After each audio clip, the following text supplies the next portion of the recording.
মরে যাওয়ার পর মা বোনেরা লক্ষ্য করুন, যখন মারা যাবেন তখন কি হবে? তখন কিন্তু স্বামী, মা বাবা, সন্তান সবাই কাঁদবে, আর এই কান্নাকাটি করে আর মুরব্বীরা বলবে তাড়াতাড়ি বিদায় করো, তাড়াতাড়ি বিদায় করো।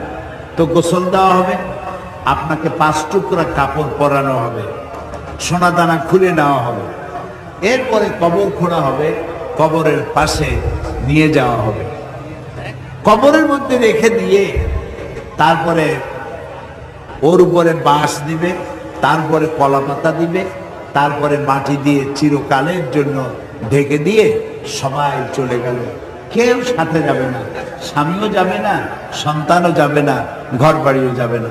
এখন 2 জন ফেরেশতা আসবে, জিজ্ঞেস করবে মান রব্বুকা ওমা দীনুকা ওমান নবিয়ুকা, তোমার রবকে, তোমার দিনকে, তোমার নবীকে।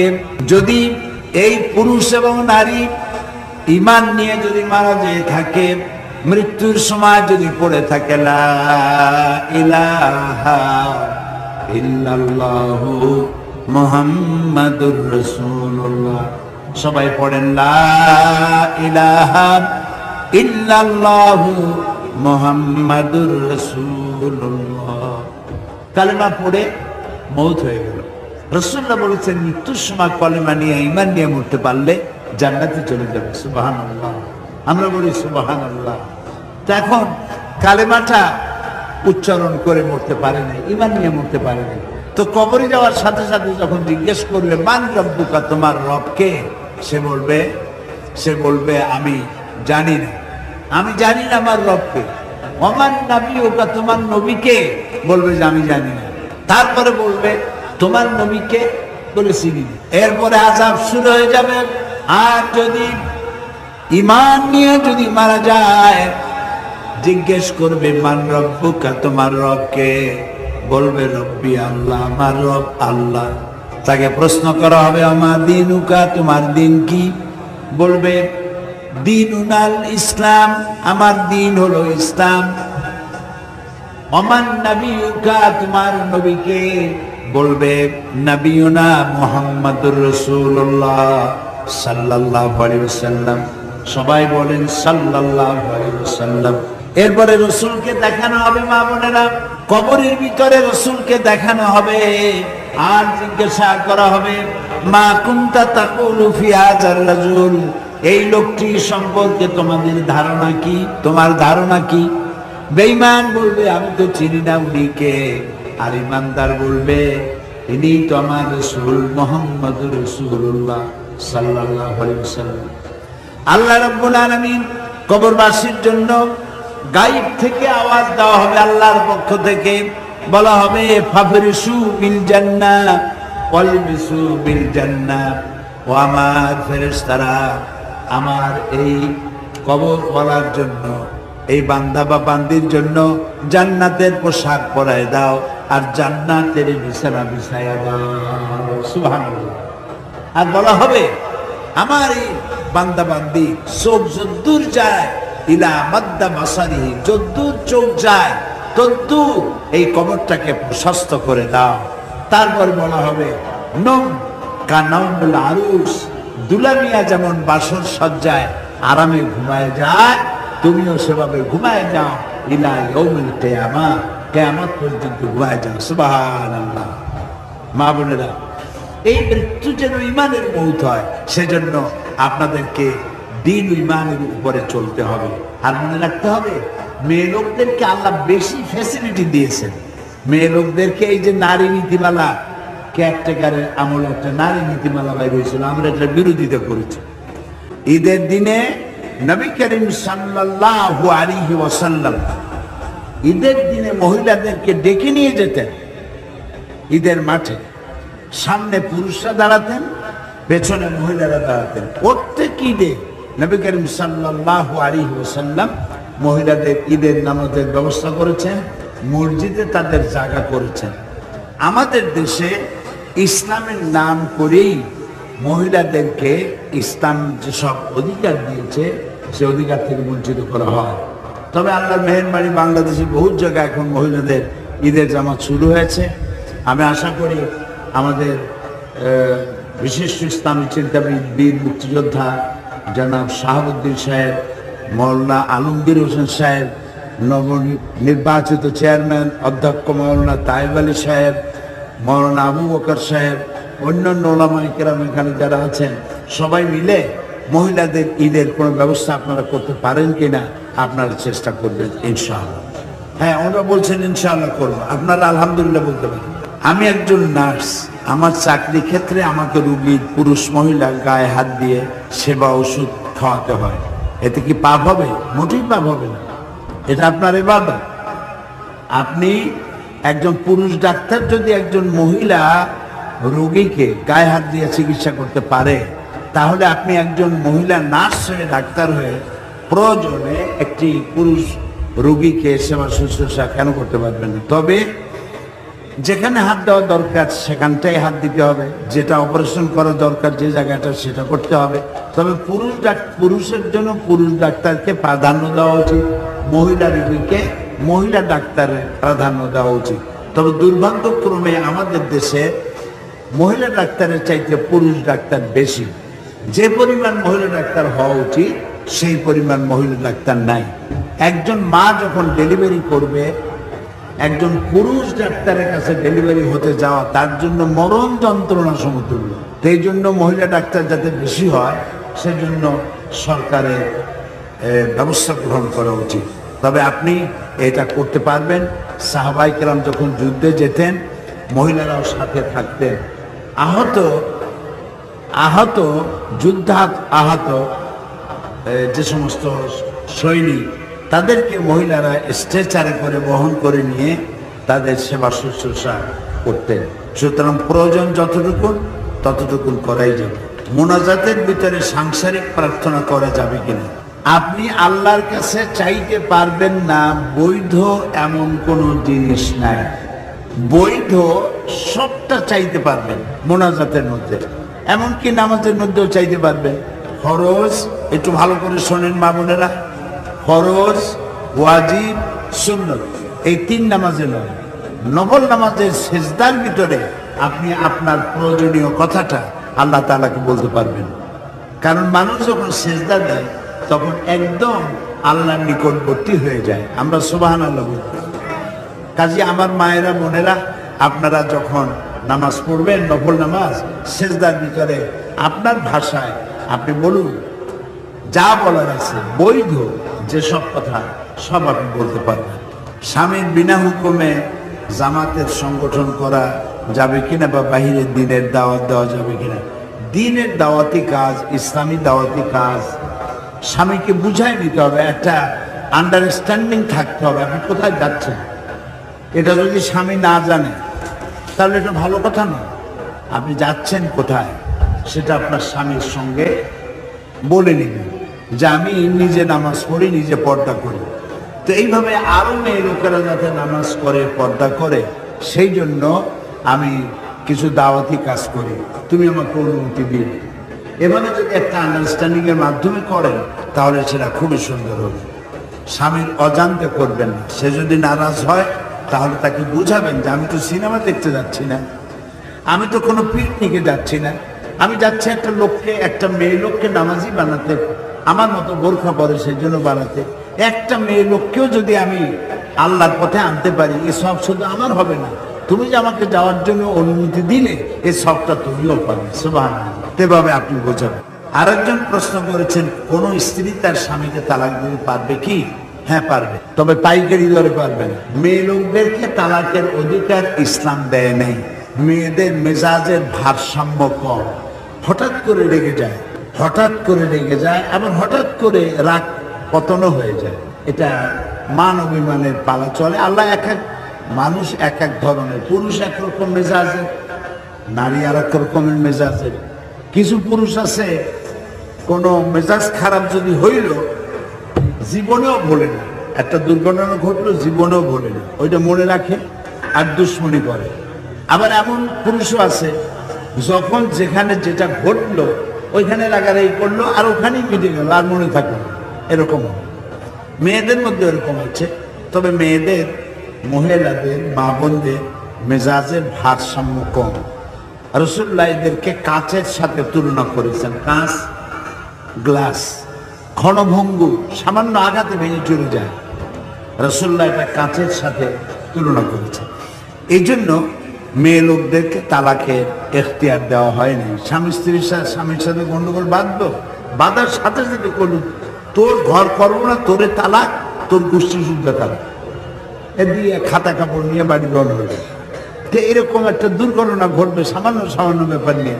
এই জন্য তালাকের এখতিয়ার মেয়েদের দেওয়া হয়নি। শুধু এক জায়গায় খোলা তালাকের বিষয়টা তাদেরকে বলা হয়েছে, মহারানা কোনো কিছুর দাবি দেওয়া করি না, আমি তোমার সাথে থাকবো না, আমি তোমার খোর পোষ, মহারানা কোনো কিছুর দাবি করি না, আমার আল্লাহর সুবিধা দেওয়া।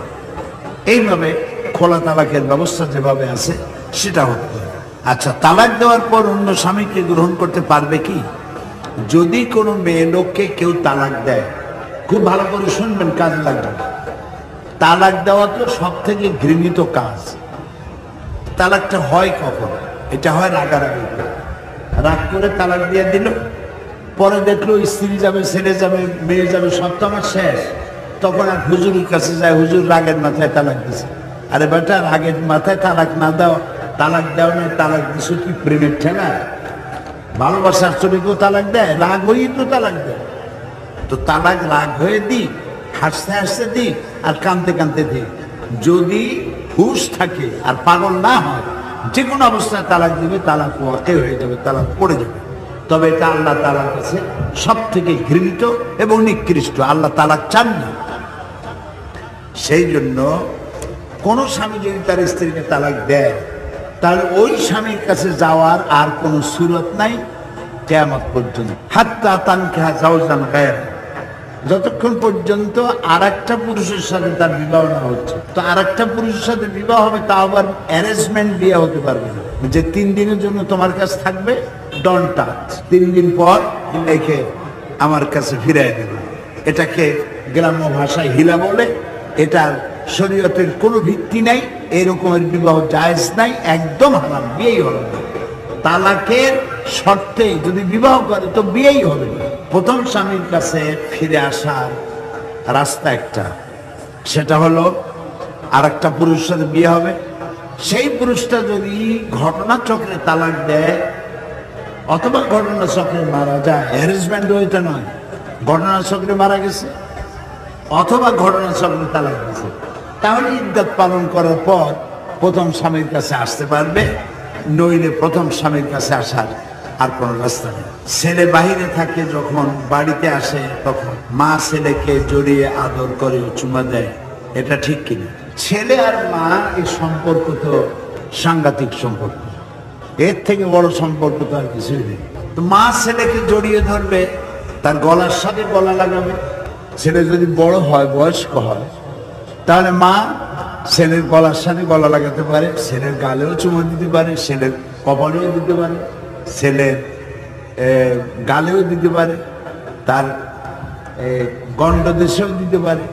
কিন্তু ছেলে আপনি, সুতরাং আপনার ছেলেকে এভাবে যে পদ্ধতিটি আমি বললাম, এই পদ্ধতিতে দিতে পারেন। বিগত কেয়ারটেকার আছে, আপনার তফসির মাহফিল হতে দেয়নি, এই কোরআন বিরোধী সরকার সম্পর্কে আপনার মত কি?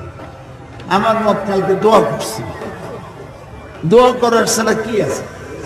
ঈসা আলাইহিস সালাম একদিন হেরে যাচ্ছিলেন, খামোখা কতগুলি লোক তারা গালাগালি দিল, দাঁড় করে জনগণের মতো গালি দিল। ওদের গালাগালি উনি শুনলেন, যখন গালাগালি দেওয়ার শেষ হয়ে গেছে, আর এখন দেখেছে যারে গালাগালি দেশে কথাই পড়ে, গালাগালি দিতে যখন অস্থির হয়ে গেছে, আর গালাগালি দেয় না, ওরা থেমে গেছে। ঈসা আলাইহিস সালাম তখন হাত তুলে তাদের জন্য হেদায়েতের দোয়া করলেন। ঈসা আলাইহিস সালামের সাথে যারা ছিলেন তারা বললেন, ইয়া নবী আল্লাহ, হে আল্লাহর নবী, আপনাদের দিল গায় আর আপনি ওদের জন্য দোয়া। ঈসা আলাইহিস সালাম বললেন, ওদের মাথায় যা ছিল সেগুলো ওরা ডালছে, আর আমার কাছে যেটা ছিল আমি সেটা তাদের দিলাম। কাজে ওরা কোরআনের সাথে বেয়াদবি করেছে, আর এই বেয়াদবির জন্য এত বড় বেয়াদবি কোরআনের সাথে করা উচিত হয় নাই, যেটা তারা করেছে। এজন্য আমরা দোয়া করি, যারা যারা করেছে, যাদের পরামর্শ করেছে, সবগুলিকে আল্লাহ তাআলা কোরআনের পাগল বানায় দাও, কোরআনের খাদেম বানাই দাও। আপনারা বলেন আমিন। যতটা বিরোধিতা করেছে কোরআনের সাথে, বেয়াদবি করেছে, আল্লাহ তাআলা ততটা কোরআনের প্রতি আকৃষ্ট করে দিক। আমরা বলি আমিন। উনি আরো একটা প্রশ্ন করেছেন, ইসলামী আন্দোলনের ক্ষেত্রে জয় পরাজয়ের কোনো স্থান আছে কিনা, যদি থাকে তবে কারণ কি? জয় পরাজয় তো আছে। নবী করিম সাল্লাল্লাহু আলাইহি ওয়াসাল্লাম বদরের বিজয় উপভোগ করেছেন, আবার উহুদের পরাজয়ও, এটাও তিনি এর বেদনাও অনুভব করেছেন। তো ইসলামে যেমন বদরের বিজয় আছে, উহুদের পরাজয় আছে, আবার ফতে মক্কা বিজয়ের আনন্দ আছে।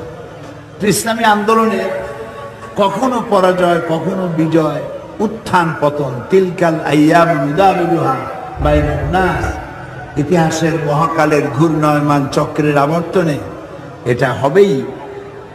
এগুলি আমাদের আমলের কারণে। তো সেটা জয় পরাজয় যেটা হয়েছে, আল্লাহ তাআলা নিশ্চয়ই এর মধ্যে কোনো কল্যাণ রেখেছেন, যে কল্যাণ আমরা বুঝতেছি না। আল্লাহ তাআলা এর ভালো ব্যবস্থা নিশ্চয়ই আমাদের সামনে রেখেছেন বলে আমরা বিশ্বাস করি। আরেকজন প্রশ্ন করেছেন, হুজুর আপনার কাছে আমার একটি প্রশ্ন, আমি 5 ওয়াক্ত নামাজ অন্যান্য নফল ইবাদত যথাযথভাবে পালন করি, আমি অত্যন্ত ঋণগ্রস্ত, আমার পরিবারের সকলে খুবই অসুবিধা আছে, তাই হুজুর আপনার কাছে আমার জিজ্ঞাসা, কি আমল করলে আমার ঋণ হতে মুক্তি পেতে পারি, আমার জন্য দোয়া করবেন। আমরা সবাই দোয়া করি, যিনি এই চিঠিটা দিয়েছেন আল্লাহ যেন তাকে ঋণ মুক্ত করে দেন। সবাই বলেন আমিন। ঋণের জন্য যারা ঋণগ্রস্ত তারা নামাজের পরে মোনাজাতে বলবেন, আউযু বিল্লাহি মিনাল কুফরি ওয়াদ দাইন, আউযু বিল্লাহি মিনাল কুফরি ওয়াদ দাইন। আল্লাহ তাআলা আমাকে কুফরি আর দেনা থেকে আমি তোমার কাছে পানা চাই, আমাকে আমার দেনা পরিশোধের জন্য আমাকে তৌফিক দান করো। এটা বেশি বেশি পড়বেন, আল্লাহ তাআলা আপনাকে ঋণ মুক্ত করে দেবেন। হাসবুনাল্লাহ নি'মাল ওয়াকিল, নি'মাল মাওলা ওয়া নি'মান নাসির, এগুলো মাঝে মধ্যে পড়বেন। আর বলবেন, আল্লাহ এই ঋণ অবস্থায় যেন আমার মৃত্যু না হয়, ঋণ পরিশোধের তৌফিক দিয়ে দাও। আমরা সবাই মিলে দোয়াও করব। মাথায় কলব ব্যবহার করা কি? অনেকে বলে মাথায় কলব ব্যবহার করলে নাকি নামাজ হয় না। এই কথাটা ঠিক না। কলব বলতে যদি আপনারা চুল সাদা হয়ে গেছে বা দাড়ি সাদা হয়ে গেছে, এইখানে কালো রং রাসূলুল্লাহ পছন্দ করতেন না। এই ব্যাপারেই বেশি মজবুত দলিল আছে। রাসূল করিম সাল্লাল্লাহু আলাইহি ওয়াসাল্লাম কালো রং পছন্দ করতেন না, কিন্তু কালো রং বাদে মেহেন্দি লাগানো অথবা অন্য কোনো রং লাগানো, এটা নবী করিম সাল্লাল্লাহু আলাইহি ওয়াসাল্লাম নিষেধ করেন নাই। তা আপনার চুল যদি সাদা হয়ে যে থাকে, তাহলে আপনি কালোটা বাদ দিয়ে মেহেন্দি ব্যবহার করতে পারেন। আর মহিলারা মেহেন্দি রং তো মেয়েদের জন্য, সুঘ্রাণ পুরুষের জন্য, যত সুঘ্রাণ সব পুরুষের জন্য। মেয়েরা ঘরে সুঘ্রাণ ব্যবহার করতে পারে। রাসূলুল্লাহ বলেছেন, সুঘ্রাণ ব্যবহার করে মেয়ে লোক যদি বাইরে যায়, রাস্তায় যায়, তো আল্লাহর ফেরেশতারা তাদের উপরে লানত করে, আল্লাহ লানত করে, আল্লাহ রাসূল লানত করে। এই জন্য পুরুষের জন্য সুঘ্রাণ, মেয়েদের জন্য রং, যত রং আছে আপনি হাতে লাগান, পায়ে লাগান, কোনো সমস্যা নেই। তবে এমন রং লাগাবেন না যেগুলি আবার খুব বিশ্রী হয়ে যায়। আবার নামাজের সময় যদি আপনার, যেমন নেইল পলিশ, এটাও মনে রাখবেন, নেইল পলিশ অথবা লিপস্টিক যদি এটা মোটা হয়, পুরু হয়, তাহলে এটা রিমুভার দিয়ে তুলে ফেলতে হবে, তা নাহলে উযু গোসল কোনোটাই হবে না।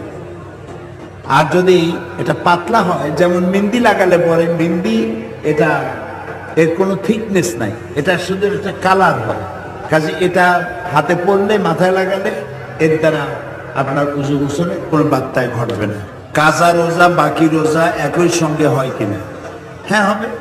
একই সঙ্গে আপনি প্রথমে ফরজ রোজাগুলি আদায় করে নেবেন, তারপরে বাকি যা আছে সেগুলি ফরজ রোজার পরে আপনি আদায় করে নেবেন।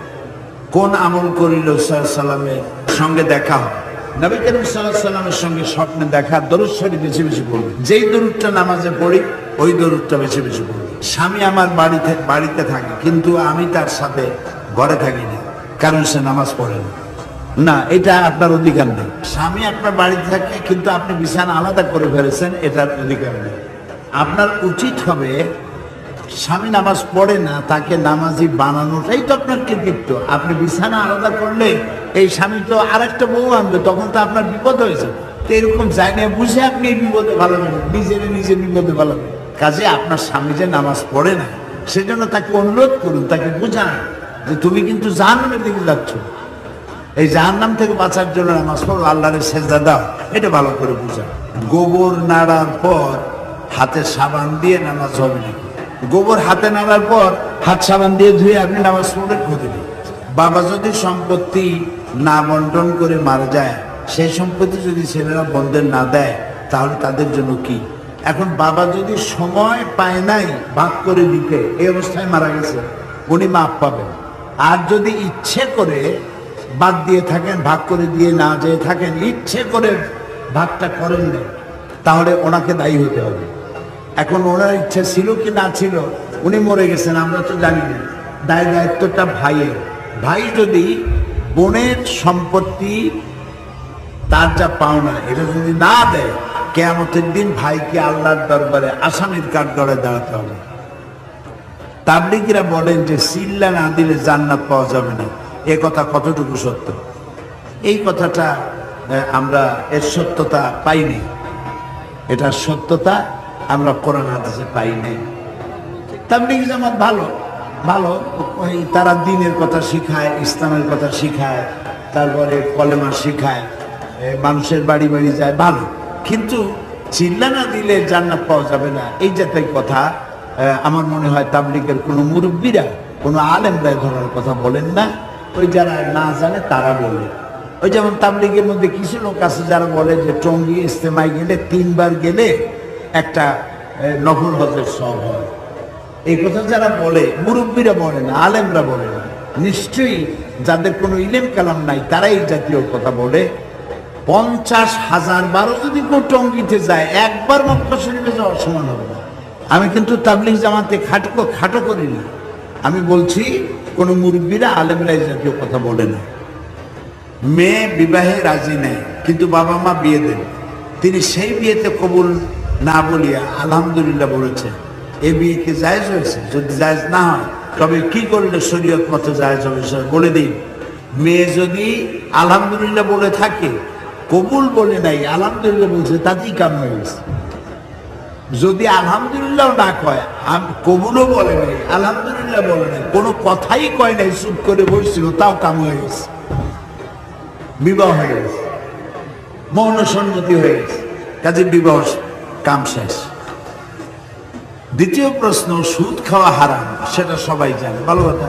কিন্তু কোনো আত্মীয় যদি সুদ খায় এবং তিনি তাদের আত্মীয়দের দাওয়াত করলো, তাহলে সেখানে আত্মীয়রা দাওয়াত খেতে যেতে পারবে কি? অথবা যদি নিজের বাবা মা সুদ খায়, তাহলে আমরা কি করব? সুদখোর জেনে শুনে তার বাড়িতে দাওয়াত খাওয়া উচিত নয়। আর বাবা মা যদি সুদ খায়, তাহলে আপনি যাবেন করে, আপনার তো যাওয়ার জায়গা নেই। তাদেরকে হেদায়েত করার চেষ্টা করে যে সুদ হারাম, মারাত্মক হারাম, কিয়ামতে জাহান্নাম ছাড়া পথ নেই, এটা বুঝাইতেই পারবেন। তা না হলে পরে কোনো মেয়ে লোক তার মা বাবার ঘর ফেলে, স্বামীর ঘর ফেলে যাবে কোথায়? তার তো উপায় নেই।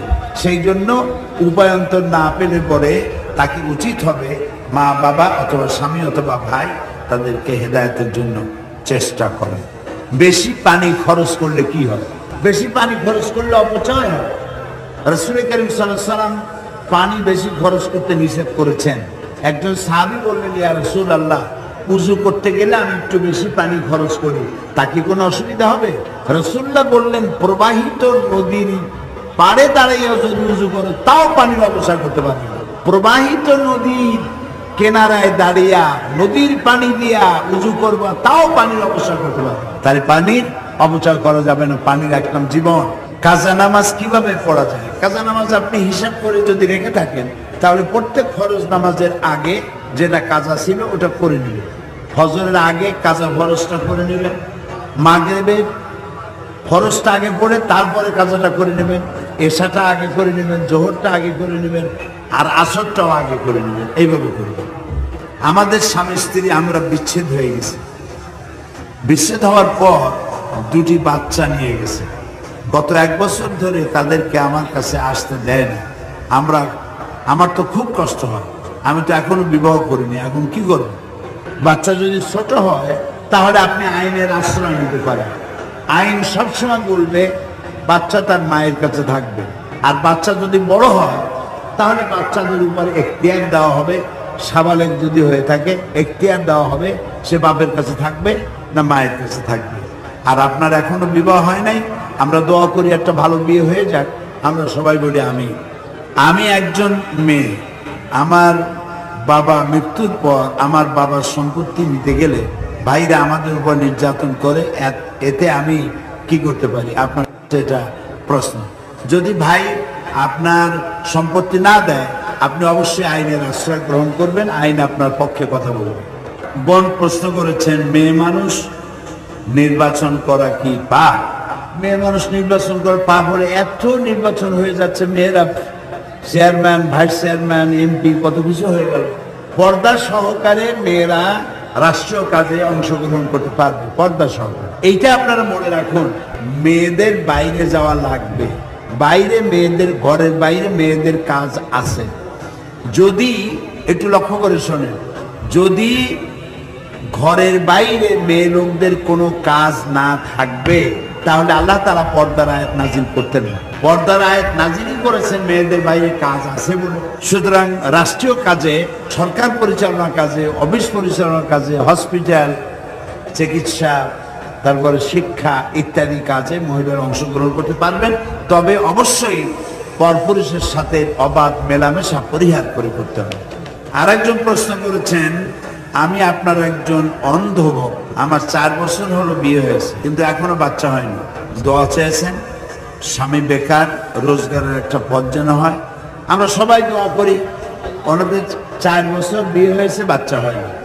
প্রত্যেকটি মেয়ে লোক বিবাহের পরে তার মনে সব থেকে যে বড় শখটা থাকে সেটি হচ্ছে নিজের পেটের একটা সন্তান তাকে মা বলে ডাক দিই। আর এই সন্তান যে পায় না তার অন্তরটা মরুভূমির মতো হয়ে যায়, এবং শেষ পর্যন্ত বাচ্চা যদি নাই হয় তাহলে তাকে সংসারে অপয়া মনে করা হয়। অপয়া বলে বগুড়ায় তো বাচ্চা টাচ্চা হয় না, এই তাদেরকে হাটকুড়া বলে, মানে হাটকুড়া। আচ্ছা, বাচ্চা যদি না হয় তাহলে অন্য মায়েরা ওই মেয়ে লোকটার কাছে তার বাচ্চা কোলেও দেয়, এবং শ্বশুর শাশুড়ি ভীষণ অসন্তুষ্ট থাকে, তার উপরে স্বামীও অসন্তুষ্ট থাকে। মা বোনের এটা আপনারা মনে রাখেন, ইনফেরিয়রিটি কমপ্লেক্সে ভোগার কোনো কারণ নাই। সন্তান যদি না হয় তার জন্য স্বামীও দায়ী, তারও কোনো রোগ থাকতে পারে যে কারণে বাচ্চা হচ্ছে না, এই জন্য চিকিৎসকের শরণাপন্ন হতে হবে। আর দুজনের কোনো দোষ নাই, স্ত্রীও তার শরীর বাচ্চা ধারণ করার মতো ক্ষমতা আছে, আর পুরুষেরও বাচ্চা গ্রহণের মতো, বাচ্চা পয়দা করার মতো তারও শক্তি আছে, কিন্তু বাচ্চা হচ্ছে না। তাহলে বুঝতে হবে আল্লাহ তাআলা বলেছেন, কাউকে আমি পুত্র দেই, কাউকে কন্যা দেই, কাউকে কন্যাও দেই, পুত্রও দেই, কাউকে কিছুই দেই। তো কিছুই যারা দেয় না সেই ভাগে পড়ে গেছে। তো যিনি 4 বছর বাচ্চা পান নাই, আমরা তার জন্য দোয়া করি, আল্লাহ তাআলা দয়া করে এই মহিলাকে দয়া করে একটা বাচ্চা তুমি দান করো। আমরা বলি আমিন। একটা না কয়েকটা দিও বাচ্চা, আল্লাহ তো ভান্ডের অভাব নাই। আবার একটা করে যদি কবুল হয়ে যায় তাহলে তো সমস্যা। আমরা আল্লাহর বলি, আল্লাহ তুমি দয়া করে এর বাচ্চার পথ উন্মুক্ত করে দাও, সেজন্য বাচ্চা পায় এবং তার স্বামী যেন তার রোজগার করতে পারে। আমরা বলি আমিন। পুরুষের বিভিন্ন জায়গায় ওয়াজ মাহফিল দ্বারা, মহিলা দ্বারা ইসলামী বোধ জ্ঞানার্জন করে। মেয়েরা কি মহিলা মাহফিল, ইসলামী জ্ঞান চর্চা, বৈঠক করতে পারে না? কেন পারে না? অবশ্যই পারবে। এই বগুড়া শহরে কি এরকম হয় না কোথাও যে মেয়ে লোকেরা একত্রিত হয়ে মাসে 1-2 এক জায়গায় বসে কোরআন হাদিসের আলোচনা করে? কোথায় হয় সেটা আপনি জেনে নেবেন, এবং সেখানে গিয়ে আপনি কোরআন হাদিস থেকে আপনি জ্ঞান অর্জন করতে পারবেন। আরেকটি প্রশ্ন, স্বামী যদি বাতিলের দল করে, এমত অবস্থায় আমি কি তার নিষেধ অমান্য করিয়া ইসলামী দল, ইসলামী আন্দোলন করতে পারি না? হ্যাঁ পারবেন, তবে আপনার স্বামীকে বেশি বুঝাইতে চেষ্টা করবেন, বেশি বেশি বুঝাইতে চেষ্টা করবেন যে এটাই পরকাল পাইবে না। পরকাল পেতে হলে ইসলামের পথে আসতে হবে, বুঝায়া। তাকে পথে আনার চেষ্টা করবে। আর আপনি ইসলামী আন্দোলন করবেনই, কারণ আপনি ওই হুকুম কারো মানতে পারেন না, বাপ না, মা না, স্বামীও নয়। যেই হুকুম মানলে পরে আল্লাহর সাথে নাফরমানি হয়, এরকম কারো হুকুম আপনি মানতে পারেন না। মেয়েদের ইসলামী শরীয়ত মতে যে অধিকার বা কোনো দাবি সরকারের কাছ থেকে তা আদায়ের জন্য আন্দোলন করতে পারে কিনা? আপনাদের সে আন্দোলন তো আমরাই করতেছি। আপনাদের অসুবিধার কথা আমাদের বলবেন, আমরা আন্দোলন করব এবং আপনাদের অধিকার আদায় করা হবে ইনশাআল্লাহ। কোনো মহিলার স্বামী তার স্ত্রীর সঙ্গে অনেকদিন ঘর সংসার করার পর নিখোঁজ হয়ে যায়, এরপর 10-12 বছর পর স্ত্রীর নিকট ফিরে আসে, এখন তার স্ত্রীর করণীয় কি? এ ব্যাপারে শরীয়ত কি বলে? এখন এ ব্যাপারে নানান মসলা আছে। কোনো কোনো মাযহাব বলেছে অপেক্ষা করতে হবে 90 বছর, কেউ কেউ বলেছে এত বছর তত বছর। তো এভাবে তো একটা মেয়ে লোকের জীবন চলতে পারে না। নিখোঁজ যদি হয়ে যায় তাহলে সেখানে আমি একটা কিতাবে দেখেছি যে 4 বছর অপেক্ষা করতে পারে। 4 বছর অপেক্ষা করার পর যদি না পায় তাহলে কোর্টে গিয়ে প্রমাণ করে তালাক দিয়ে অন্য স্বামী গ্রহণ করতে পারবে। স্বামী একজন বড় ব্যবসায়ী আর 2টি সন্তান, আবার সে একটি বিবাহ করেছে, সে ছোট স্ত্রীর কাছে যায়, কিন্তু আমার যাবতীয় খরচা বহন করে। স্বামীকে আমার কাছে পাই না এবং ছোট স্ত্রী স্বামীকে আমার কাছে থাকতে উৎসাহিত করে না। আমার এই হক আদায় না করার জন্য স্বামীর ছোট স্ত্রীর পরকালে কি কোনো শাস্তি আছে? তারা উভয় নামাজ পড়ে, রোজা করে, তাকে কবুল হবে? ইসলাম একাধিক বিবাহ প্রভিশন রেখেছে, মা বোনেরা এটা জেনে রাখুন। ইসলাম পুরুষের জন্য একাধিক বিবাহ জায়েজ রেখেছে, একের অধিক 4টা পর্যন্ত। এটা কোনো সুন্নত নয়। 4টা বিবাহ করা বা একাধিক বিবাহ করা কোনো সুন্নত বিষয় নয়, বরং এটা কঠিন বিষয়।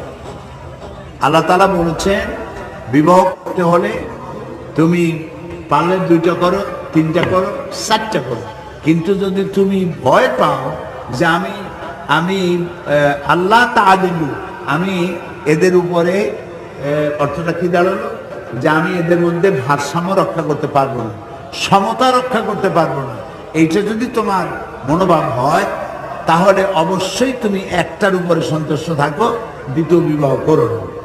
নবী করিম সাল্লাল্লাহু আলাইহি ওয়াসাল্লাম বলেছেন কেউ যদি একাধিক বিবাহ করে আর যদি স্ত্রীদের সাথে সমান আচরণ করতে না পারে তাহলে কিয়ামতের দিন এই স্বামীকে পাঁজর ভাঙ্গা অবস্থায় আল্লাহর দরবারে দাঁড়াতে হবে এবং ভীষণ শাস্তির মোকাবেলা তাকে করতে হবে। এই জন্য ছোট স্ত্রী উচিত তার স্বামীকে বলা যে বড় বোনের হক, তুমি আমার বড় বোনের অর্থাৎ তোমার বড় স্ত্রীর হক তুমি আদায় করো, সেখানেও থাকো। নবী করিম সাল্লাল্লাহু আলাইহি ওয়াসাল্লামের যেসব স্ত্রীরা ছিলেন উম্মাহাতুল মুমিনিন, রাসূলুল্লাহ লটারি করে করে যার নাম উঠতো তার কাছে রাত কাটাতেন। সুতরাং একাধিক বিবাহ করে যদি সমতা রক্ষা করা না যায় তাহলে আল্লাহর কাছে প্রচন্ড রূপে দায়ী হতে হবে। কোনো স্বামী যদি অবাধ্য হয়ে যায়, মানে কোনো কারণে স্বামী স্ত্রীকে সহ্য করতে না পারে, তখন স্বামীকে বসে আনার জন্য কোনো কবিরাজের সাহায্য নেওয়া কি কবিরা গুনাহ হবে? স্বামীকে বসে আনার জন্য কবিরাজরা কি দেয় তা তুমি জানো? এখন কবিরাজরা যদি তাবিজ দেয়, পানি পড়া, তেল পড়া, কালিজিরা পড়া, এগুলো কেমনে মহব্বত হয় তাও আমি জানি না, আমি এগুলো বিশ্বাস করি না। এটার জন্য পথ হচ্ছে স্বামীকে পথে আনার জন্য স্বামীর সঙ্গে গুড রিলেশন করুন, মহব্বত আরো বাড়ায় দেন, ভালোবাসাটা আরো বাড়িয়ে দেন, সে যাতে খুশি হয় সেই কাজটা আরো বেশি বেশি করুন এবং চেষ্টা করেন তাকে পথে আনার জন্য। কবিরাজের কাছে গিয়ে কোন তাবিজ দেবে আর কোথায় হিতে বিপরীত হবে আল্লাহই ভালো জানে। আল্লাহ তাআলার পরে পিতামাতার স্থান, যখন মেয়েদের বিয়ে হয়ে যায় তখন আল্লাহর পরে পিতামাতার স্থান না স্বামী। আল্লাহ তাআলার পরে পিতামাতার স্থান ঠিকই আছে ছেলে মেয়ে উভয়ের ক্ষেত্রে। যেহেতু মেয়েদের একটা বাধ্যবাধকতা আছে, তাদেরকে স্বামীর কাছে আসতে হয়, সেই জন্য পিতামাতার উপরে ওই দায়িত্ব থাকে না মেয়ে, যে দায়িত্ব থাকে সন্তানের, এই পুত্র সন্তানের। এই জন্য মেয়ে তার স্বামী বাড়ি থেকে যতটুকুন করতে পারে ওটুকুনি যথেষ্ট হবে, গুনাহ হবে না। মহারানার টাকা দিয়ে জমি কেনা যাবে কিনা? মহারানার টাকা দিয়ে জমি তো ভালো, ফ্ল্যাটও কিনবেন। মহারানার টাকা দিয়ে জমি কিনবেন, ফ্ল্যাট কিনবেন, বাড়ি কিনবেন, গাড়ি কিনবেন, আপনার যা খুশি, মহারানার টাকার সম্পূর্ণ হক আপনার, আপনার যা খুশি আপনি তাই করতে পারেন, তবে কোনো হারাম কাজে ব্যবহার করবেন না। বর্তমানে ইসলামী ছাত্র শিবির দ্বারা পরিচালিত সাংস্কৃতিক অনুষ্ঠানে যা দেখি বা শুনি, তাতে আমার মনে হয় অনেকটা শরীয়তসম্মত নয়। এ ব্যাপারে আপনার কোনো ধারণা আছে কি? যদি কোনো ধারণা থাকে তাহলে আপনার সাংস্কৃতিক অনুষ্ঠানে ছাত্র শিবির কি করে আমি তো দেখিনি। আমি তো দেখছি যে তারা সাংস্কৃতিক অনুষ্ঠানে ছেলেরা গান গায় এবং সে গানগুলি মিউজিক ছাড়া সুন্দর সুন্দর গান গায়। এখন আপনার দৃষ্টিতে কোনটা কি খারাপ দেখেছেন সেটা যদি স্পষ্ট করতেন প্রশ্নে, তাহলে আমি জবাব দিতে পারতাম। আমি তো এটা দেখি নাই যে এই সাইমন শিল্পী গোষ্ঠী বা অনুপম বা টর্নেডো শিল্পী গোষ্ঠী, ঝোড়ো হাওয়া সৃষ্টি শিল্পী গোষ্ঠী, এই যে এরা যে নানান শিল্পী গোষ্ঠী আছে, তারা যখন গান গায় তখন পুরুষরা গায়, সেখানে তো মেয়েলি কণ্ঠ থাকে না, সেখানে তারা নাচেও না, সেখানে মাথায় কতগুলো চুল দেখিয়া ঝাঁকিও মারে না। কাজেই এই খারাপটা কি দেখছেন এটা স্পষ্ট করলে জবাব দিতে পারতাম। উজু করার পর যদি কোনো পুরুষ দেখা যায় তাহলে কি উজু থাকবে? উজু করছে, কোন পুরুষের প্রতি চোখ পড়ছে, চোখ নিচু করে আপনি চলে যান, আপনার উজুর কোনো ক্ষতি হবে না। উজু ভঙ্গ হয় যে সব কারণে, তার মধ্যে এটা নাই। হিন্দুদের বাড়িতে বন্ধু হিসেবে দাওয়াত দিলে বা এমনিতে বাসায় বেড়াতে গেলে কি খাওয়া যাবে? আপনি কি খেতে চান? যদি হিন্দু বাড়ি যান, শুকনা কোনো খাবার দিলে খেতে পারেন, মুড়ি খান, চিড়া খান, পানি খান, কিন্তু রান্না করা কোনো খাবার খাবেন না। যেহেতু তাদের রান্নার মধ্যে, তাদের গোশত কাটার মধ্যে, জবাহের মধ্যে আমাদের শরীয়তে অনেক বাধা আছে। শরীয়তে বলা হয়েছে স্বামী যে আদেশ করে তা পালন করা ফরজ আইন, তবে স্ত্রী যদি অসুস্থ থাকায় স্বামীর আদেশ পালন করেন, তাহলে শরীয়তের দৃষ্টিকোণ থেকে সে কতটুকু গুণাগার হবে। স্ত্রী যদি অসুস্থ হয় তাহলে তার অসুস্থতার প্রতি স্বামীকে তো নজর রাখতেই হবে, তা না হলে দুজন আপন হলো কি করে? স্বামী স্ত্রী সবচেয়ে নিকটতম, একজন অপরজনের সাথী, সারা জীবনের সাথী, একজনের সুবিধা অসুবিধা আর একজন দেখবে না। সুতরাং এটা আচরণের দিক থেকে পরস্পরের প্রতি সহানুভূতিপূর্ণ নজর থাকা জরুরি।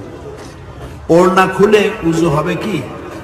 আর সে উজু দিয়ে নামাজ হবে? এখন উজু করতেছেন আপনি ঘরের মধ্যে অথবা পর্দার মধ্যে, এখানে মাথার কাপড় পড়ে গেছে, তাতে কোনো ক্ষতি হয়নি তো, এতে উজুর কোনো ক্ষতি হবে।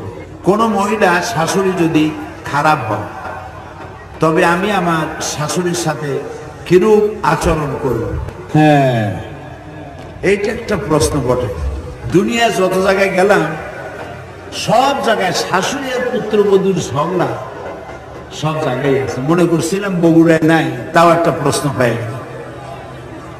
শাশুড়ি পুত্রবধূর ঝগড়া এটি আবহমান কাল থেকে মনে হয় আসছে, আর সব ধর্মে আছে, এমন কোনো ধর্ম নাই যেখানে এই অসুবিধাটা নেই।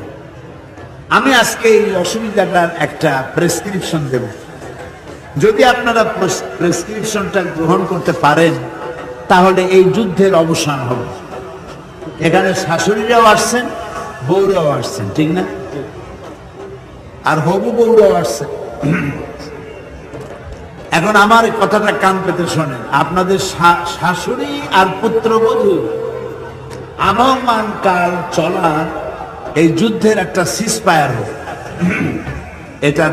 এই যুদ্ধের অবসান ঘটানোর জন্য আমার প্রস্তাব হচ্ছে, যারা শাশুড়ি তাদের আচরণটা আগে বলুন। শাশুড়িরা কিন্তু নিজের মেয়ের হাজারো অপরাধ ক্ষমা যোগ্য, কিন্তু পুত্রবধূর যদি পানের গোটা থেকে চুন খসলো, তার 14 গোষ্ঠী উদ্ধার করে যাবে। এটা কোনোদিন ক্ষমার যোগ্য নয়। এই আচরণ কি সঠিক? শাশুড়ি যারা আছেন নিজের বিবেককে জিজ্ঞেস করেন, এই আচরণ কি ঠিক? তারপরে বউটারে চোখে দেখতে পারে না কেন? চোখে দেখতে পারেন এই জন্য যে ছেলেটা সবসময় বউর পাশে গুড়গুড় করে, বউর সাথে থাকে। এতদিন আমি পেটে রাখলাম, মানুষ করলাম, লেখাপড়া শিখাইলাম, এখন এই ছেলে বউর সাথে থাকে, বউর সাথে গুড়গুড় করে, বউ জানি কি খাওয়াইছে, বউ তাবিজ করেছে। কি জানি খাওয়াইছে। আপনি এই চিন্তা কেন করবেন? বরং আপনি এই চিন্তা করুন শাশুড়িরা, যে আমার ছেলে সে তো নিজের বউ নিয়ে ঘুরঘুর করে, নিজের বউর সাথে থাকে, সে তো পরনারী নিয়ে ঘুরঘুর করে না, সে তো রাত 12টার পরে মোবাইলে আর একটা মেয়ের সর্বনাশ করে না, নিজের বউর সাথে রাত কাটায়। এটা তো ভালো, আপনি আরো খুশি হবেন। বউ নিয়ে বেড়াইতে চায়, আপনি খুশি হবেন, সেখানে আপনি অসন্তুষ্ট হন কেন? কাজেই পুত্রবধূকে আপনি যদি তার ভুলগুলি মাফ করেন আর যদি শিখায় দেন তরকারিতে ঝাল এরকম দিতে নেন, তারপরে বিছানাটা এইভাবে গুছাতে হয়, শাশুড়ির সাথে এইভাবে ব্যবহার করতে হয়, এইভাবে যদি আপনি আপনার মতো করে গুছায় নেন, তাহলে ভালো ব্যবহার যদি আপনি করেন, তাহলে আপনারও মেয়ে আছে, এই মেয়েটা যদি যখন পরের বাড়ি যাইয়া বউ হবে, তখন সেও তার শাশুড়ির কাছে এইরকম মাতৃসুলভ আচরণ পাবে। আর আপনি মনে রাখবেন, আপনার পুত্রবধূকে যতটা নির্যাতন করবেন, আপনার মেয়ের কপালে এর ডাবল নির্যাতন অপেক্ষা করতেছে তার শ্বশুর বাড়ি। আল্লাহর বিচার আছে, আপনি কান্দাও কুল পাবেন না। ওই মেয়ের চোখের পানি দেখে আপনার মেয়ে শ্বশুর বাড়িতে এত নির্যাতিত হবে, যেহেতু আপনি আপনার পুত্রবধূকে জ্বালাইছেন। এই গেল শাশুড়ির কথা।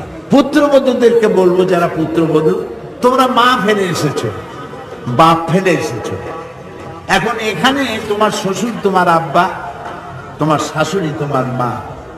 এখানে যদি শাশুড়িকে মায়ের মতো মনে করে যে আমি তো মা পাইলাম না, মাকে ফেলে আসছি, এই শাশুড়ির কাছে আমাকে থাকতে হবে, এটা মনে করে শাশুড়ির পানটা যদি একটু গোছায় দাও, সে যা পছন্দ করে সেগুলি তার হাতের কাছে নিয়ে দাও, গোসলের পরে শাশুড়ির মাথাটা যদি একটু আঁচড়ায় দাও, শাড়িটা একটা শাড়ি বের করে, মা তুমি এই শাড়িটা পরো, এটা পরলে তোমার কাছে ভালো মানাবে, স্যান্ডেলটা আগায় দিলে, যেটা খেতে পছন্দ করে মুখে তুলে দিলে, এইভাবে যদি করতে থাকো, নিজের মায়ের মতো যদি দেখো, যে স্বামীটা আমি পেয়েছি এই স্বামীটা তার গর্বে ছিল, সেই মানুষ করেছে, যত্ন করেছে, সে আজকে আমার স্বামী নেয়ামত হিসাবে পেয়েছে। এই শাশুড়িকে তুমি যদি যত্ন করো, তাহলে তুমি যখন শাশুড়ি হবে, তোমার পুত্রবধূও তোমার সাথে এইভাবে মাতৃসুলভ আচরণ করবে। আর এটা মনে রাখবে, তুমি তোমার স্বামীর কাছে তার কানে মায়ের বিরুদ্ধে কথা বলাইয়া, মার বেটার মধ্যে ঝগড়া বাঁধায় দিয়া, মায়ের সাথে তার সন্তান 4 দিন 5 দিন মাসের পর মাস কথা বলে না, এই যে আচরণ, এর জন্য তুমি দায়ী। তুমি যদি তোমার স্বামীকে যদি এইভাবে মায়ের বিরুদ্ধে খেপায় তোলো, আর যদি মার বেটায় লেগে যায়, তাহলে তুমি অপেক্ষা করো, তোমার পুত্রবধূ আসবে, তোমার জন্য ডবল 3 ডবল শাস্তি নিয়ে তোমার সামনে আসবে, তখন তোমার কান্দা ছাড়া পথ থাকবে না। এই জন্য শাশুড়িরা পুত্রবধূকে নিজের মেয়ের মতো দেখুন, আর পুত্রবধূরা শাশুড়িকে মায়ের মতো দেখুন। যুদ্ধ এখানেই শেষ, আজই শেষ। স্বাস্থ্যকেন্দ্র অর্থাৎ উপজেলা স্বাস্থ্যকেন্দ্র গুলিতে কোনো মহিলা ডাক্তার নাই। গরিব মহিলাদের পুরুষ ডাক্তার ডেলিভারি বা সিজারিয়ান করতে পারবে কি? এটা তো আগেই বলেছি, উপায় না থাকলে কি করতে পারবে? হাসপাতালে মহিলা রোগীদের ডেলিভারি করানোর পর বিকালে অথবা রাত্রিতে গোসলের সম্ভব হয় না, হাত মুখ ধৌত করা, পরিষ্কার হয়ে নামাজ পড়া। নার্সের কথা বলা হয়েছে, নার্স তার হাতটা ধুয়ে নেবে। সব হাসপাতালে তো পানির ব্যবস্থা আছে, স্যানিটেশন আছে, সেখানে গিয়ে হাত পা ধুয়ে পরিষ্কার করে সে নামাজ আদায় করবে। আমার স্বামী তার বড় ভাইয়ের সাথে কথা বলতে এবং কোনো কিছু দিতে নিষেধ করে, তারপরে যদি আমি আমার স্বামীর অবর্তমানে যদি আমি কথা বলি এবং কোনো কিছু দেই, তাহলে কি আমার পাপ হবে? আপনি নিজেই তো বুঝতেছেন আপনি পাপ করতেছেন, জেনে শুনে পাপ করতেছেন। আপনার স্বামী নিষেধ করেছে, এমনিতেই আপনি দেখা দিবেন কেন? তারপরে দেখাও দিচ্ছে, স্বামী নিষেধ করছে, তার অনুত্তারণ জায়গা দিচ্ছেন, তার মানে হচ্ছে আপনি গোনা ইচ্ছা করে করতেছেন। আল্লাহ মাফ করুন। অনেক আলেমের মুখে শুনি মহিলাদের জন্য ঘরের কোনো উত্তম অর্থাৎ কিনা তাদের বাইরে যাওয়া অনেক ক্ষেত্রে মঙ্গলজনক নয়। তাহলে আধুনিক যুগের মহিলাদের অর্থাৎ বর্তমান প্রেক্ষাপটের মহিলাদের করণীয় কি? আর এও বলা হয়েছে জ্ঞান অর্জন করা প্রত্যেক নরনারী। হ্যাঁ, ঠিক ঠিক বলেছেন আপনি। ঘরে থাকা উত্তম। আল্লাহ নিজেই বলেছেন ওয়াকার নাফি বুয়ুতিকুম, না ঘরের মধ্যে থাকে। তবে ওয়ালা তাবাররুজনা তাবাররুজাল জাহিলিয়াতুল উলা, জাহিলি যুগের মহিলাদের মতো করে সৌন্দর্য প্রদর্শনী করে রাস্তায় ঘুরে বেড়ায় না, আল্লাহ নিষেধ করেছেন। সেই জন্য মহিলারা বাইরে যেতে পারবেন, কিন্তু পর্দা সহকারে। বোরকা পরবেন, নেকাব পরবেন, বাইরে যাবেন, কাজ করবেন, কোনো অসুবিধা নেই। পরপুরুষের সাথে অবাধ মেলামেশা থেকে নিজেকে মুক্ত রাখবেন। পীরের মুরিদ না হলে হাসরের ময়দানে হযরত মুহাম্মদ সাল্লাল্লাহু আলাইহি ওয়াসাল্লাম তার উম্মতের জন্য শাফাআত করবে না। এই কথা কতটুকু সত্য? এই কথা 100% মিথ্যা, ওভার 100% মিথ্যা। কোন হাদিসে এরকম কথা বলে নাই। পীর মুরিদ হইলেই তো সেদিন কয়েকশো বছর আগে বা 1000 বছর আগে সাহাবীরা কার মুরিদ ছিলেন? ইমাম আবু হানিফা কার মুরিদ ছিলেন? ইমাম শাফি কার মুরিদ ছিলেন? ইমাম মালিক কার মুরিদ ছিলেন? এই সমস্ত কথা কোনো ধোপে টেকে না। তবে পীর যদি আপনি ওস্তাদ মনে করেন, পীর মানে যদি ওস্তাদ মনে করেন, তাহলে আপনি যে কোনো ওস্তাদ, শিক্ষক, টিচার যদি মনে করেন, তাহলে আপনি তার কাছ থেকে দ্বীনি ইলম শিক্ষা করতে পারেন। তবে মহিলাদের কোনো পীরের কাছে মুরিদ হয়ে তার সামনে বসা, তার জিকির আজকাল যেভাবে শিক্ষা ওইগুলি করা, এগুলি জায়েজ হবে না। যা আছে কোরআন হাদিসে বেশি কিছু পড়বেন। এ পরামর্শ আমি দেবো আমার বক্তৃতার মধ্যে। আমাদের পাশের গ্রামে এক ব্যক্তি ওয়াজ করতে এসে সে নিজেকে আল্লাহর ওলি বলে দাবি করে। এই জামানায় আল্লাহর ওলি এখনো আছে কি? কিন্তু তার কথা ছিল খুবই অশ্লীল। তাই আমার মনে হয়েছে সে কখনো আল্লাহর ওলি হতে পারে না। আচ্ছা, নিজে যদি ওলি বলে যে আমি আল্লাহর ওলি, তাহলে তো সর্বনাশ করছে সে। মৌলানা আশরাফ আলী থানভী রহমতুল্লাহ আলাইহির কাছে মৌলানা আশরাফ আলী থানভী রহমতুল্লাহ আলাইহির কাছে একজন চিঠি লিখছে যে হযরত, উর্দুতে লিখছে, मैं कभी कभी मुझ में আবদাল की हैसियत महसूस करता हूं। মানে আমি কখনো কখনো ওলি আবদাল হয়ে গেছি, গোস কুতুব হয়ে গেছি, এরকম আমার মনে হয়। তিনি সেই চিঠির কোনায় লিখছেন, তুম তো পহলে আপ থে, আপ ডাল বান গয়ে হো। অর্থাৎ এর অর্থ হচ্ছে তুমি প্রথমে পানি ছিলা, এখন তুমি ডাইল হয়ে গেছো। তো যে ব্যক্তি নিজেকে বলে যে আমি আল্লাহর ওলি, সে তো আল্লাহর দুশমন, শয়তান হয়ে গেছে। কে আল্লাহর ওলি সে আল্লাহ ভালো জানে। আর নিজেকে নিজে ওলি দাবি করা, নিজের আত্মপ্রচার করা, নিজেকে সম্মানী ইত্যাদি প্রচার করা, আত্মপ্রচার করে, এটা অহংকারের নমুনা। আল্লাহ হেদায়েত করুক এমন লোক। মহিলাগণ ভোট নিজের ইচ্ছা মতো দিতে পারে না স্বামীর ইচ্ছা মতো দিবে? আপনি আপনার ইচ্ছা মতো দিবেন। কথা বুঝতে পেরেছেন? আপনি আপনার ইচ্ছা মতো দিবেন। তবে ওই যে একটা স্লোগান আছে যে আমার ভোট আমি দেব, যারে খুশি তারে দেব, এই কথাটা ঠিক না। আমার ভোট আমি দেব, যোগ্যতা সম্পন্ন প্রার্থীকে দেব, এটা ঠিক। আমার ভোট আমি দেব, যারে খুশি তারে দেব, এটা তো হয় না। মাছ ধরে থই কিসের মধ্যে? বগুড়া কি বলে? খোলই বলে। একজন দুধ দোয়াইছে, দুধ দোয়াইয়া থুইছে খোলের মধ্যে। লোকেরা এসে কয় করো কি? আরে দুধ দোয়াইছে খোলের মধ্যে থো কেন? আমার দুধ আমি দেবো, যেখানে খুশি সেখানে দেবো। তো দুধ যদি খোলের মধ্যে থয়ে থাকবে, এখন নির্বাচনে ভোট দিতে যাইয়া যদি শয়তানের ভোট দেন, তাহলে তো টি আর কাবি খা যা আছে খাবি, খা জমের খাওয়া খা, সব খাইয়া লুটে ফুটে চুটে সব শেষ করে দেবো। এই জন্য নির্বাচন যখন আসবে, আপনি স্বামীর কথা মতো নয়, আপনি আপনার নিজের চয়েস মতো দিবেন, যাকে বুঝবেন যে ভালো। আর দুজনের কথা যদি এক হয়ে যায়, স্বামীও যাকে দিতে চায়, আপনি তাকে দিতে চান, আর লোকটা ভালো, কোনো ক্ষতি নেই। মানুষ মারা যাওয়ার পর মৃত্যু শোকে ধোয়ার পর ফ্রিজে রাখা হয়, জানাজা ছাড়া এটা রাখা জায়েজ কিনা, এবং রাখলে কার ক্ষতি হবে? হ্যাঁ, কোনো লোক মারা গেলে পরে ফ্রিজে রাখা হতে পারে এই কারণে যে পোস্টমর্টম করা লাগতে পারে, অথবা তার আত্মীয় স্বজন শনাক্ত করার জন্য লাগতে পারে। কোনো গভর্নমেন্ট অথবা কোনো মেডিকেল চিকিৎসার জন্য অথবা কোনো গভর্নমেন্টের আইনের জন্য এগুলো করতে গেলে তাহলে করতে পারবে। এবং জানাজা আগে করে, জানাজা করলে তো দাফন দিতে হবে তাড়াতাড়ি, সেই জন্য ফ্রিজে রেখে ওই কামটা সেরে তারপরে তাড়াতাড়ি জানাজা হয়ে যাওয়া ভালো। অধিকাংশ আলেমগণ মনে করেন গণতন্ত্র হারাম, এটা আব্রাহাম লিঙ্কন প্রবর্তিত। এ বিষয়ে আপনার অভিমত কি? আব্রাহাম লিঙ্কনের গণতন্ত্র আর আমাদের গণতন্ত্র তো সেম না। আমাদের গণতন্ত্র হচ্ছে আমরা সুরা বাইনাম, রাষ্ট্র পরিচালনার ক্ষেত্রে তোমরা পরস্পর পরস্পরে পরামর্শের ভিত্তিতে কাজ করবে। এটা হচ্ছে আমাদের গণতন্ত্র। নবী করিম সাল্লাল্লাহু আলাইহি ওয়াসাল্লাম ইন্তেকালের সময় সাহাবায়ে কেরাম জিজ্ঞেস করেছেন, ইয়া রাসূলুল্লাহ, আপনার ইন্তেকালের পরে আমরা কার আনুগত্য করব?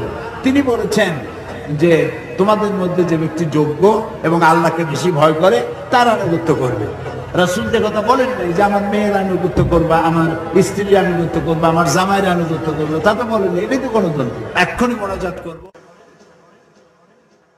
সম্মানিত মা এবং বোনেরা, পরে যারা আসছেন সবাইকে বলছি আসসালামু আলাইকুম ওয়া রাহমাতুল্লাহি ওয়া বারাকাতুহু। মা বোনদের উদ্দেশ্যে আমার প্রাণ ভরা সালাম। আমি খুব সংক্ষেপে কয়েকটি কথা আপনাদের জন্য বলবো। সেই কথাটি হচ্ছে, আল্লাহ তাআলা আমাদেরকে এই পৃথিবীতে পাঠাইছেন। আল্লাহ তাআলা কোরআনে কারিমে বলেছেন, মা খালাকুতুল জিন্না ওয়াল ইনসা ইল্লা লিয়াবুদুন। আল্লাহ তাআলা বলেন, আমি মানুষ আর জিন সম্প্রদায়কে সৃষ্টি করেছি আমার ইবাদতের জন্য।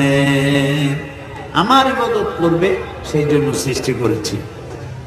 মা বোনেরা, এই পৃথিবীতে আপনাকে আমাকে আল্লাহ তাআলা বানাইছেন ইবাদতের জন্য। সেই ইবাদতটা কি? এখন আমরা মনে করি নামাজ ইবাদত, রোজা ইবাদত, হজ ইবাদত, যাকাত ইবাদত।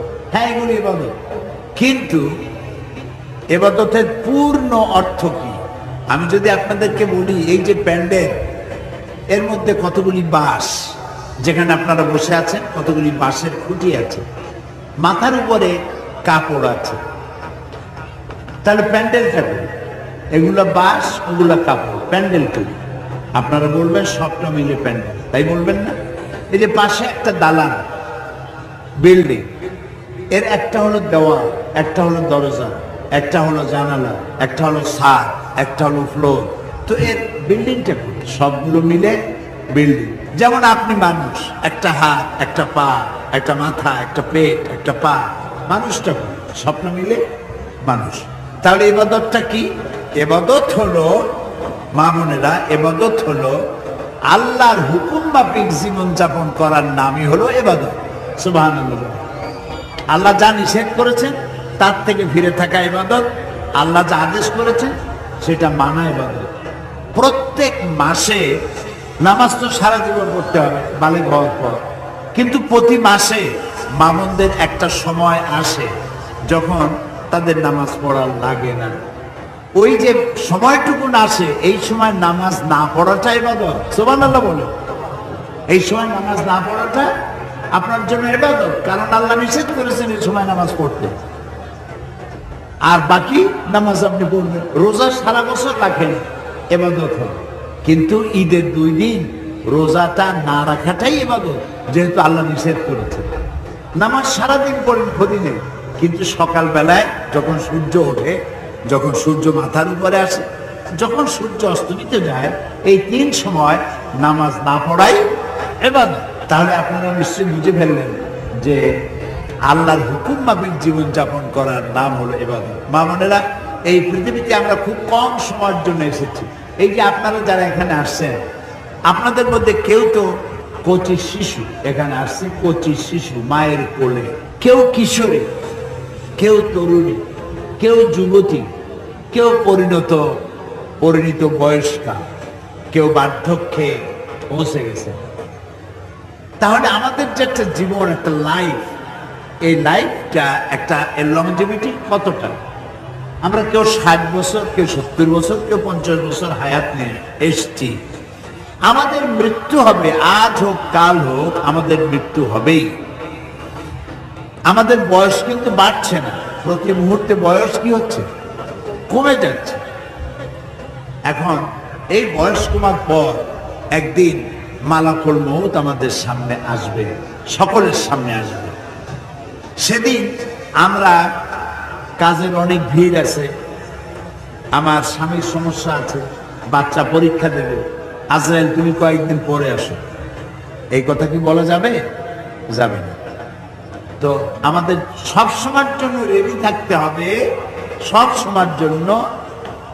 নবী করিম সাল্লাল্লাহু আলাইহি ওয়াসাল্লাম বলেছেন, যখন সকাল হবে ফালা তানতাজিরিল মাসা, যখন সন্ধ্যা হবে তখন যখন সকাল হবে সন্ধ্যার অপেক্ষা করো না, যখন সন্ধ্যা হবে তখন পরে সকালের অপেক্ষা করো না, এর মধ্যেই তোমার মৃত্যু হয়ে যেতে পারে। মা বোনেরা, এই বাড়িটা কি সুন্দর করে সাজাইছেন, আপনার ঘরটা, ড্রয়িং রুমটা কত সুন্দর করে সাজাইছেন।